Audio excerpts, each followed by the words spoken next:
Ripensare a riaprire le scuole a settembre calibrando la settimana scolastica su 5 o 6 giorni per tutti gli istituti al fine di razionalizzare il trasporto pubblico locale per bus, corriere, vaporetti e treni, con un conseguente risparmio di costi e pari a diversi milioni di euro. Idea dell'assessore regionale di reparto. È uno scherzetto che vale 6-7 milioni di euro per tutta la regione. Il tavolo che ho costituito la settimana scorsa serve proprio per coordinare una riorganizzazione sia con le attività produttive, faremo con i sindacati e con la scuola per far sì che a settembre non ci sia un blocco totale della mobilità, perché è un argomento sicuramente delicato. Però questa può essere l'occasione per intervenire su alcune questioni che vi dico, ci sono dei milioni di euro da poter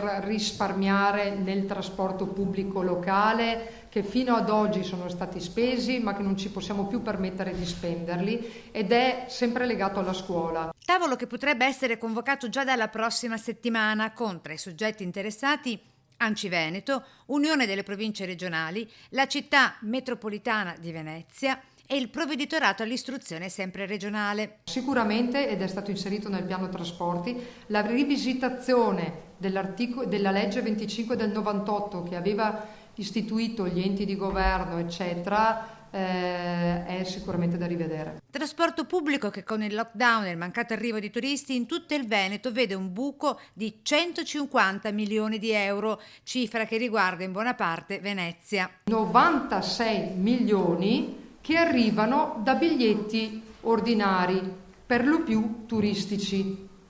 Quindi da qui capite che ACTV comprendo che da un punto di vista economico sia in difficoltà.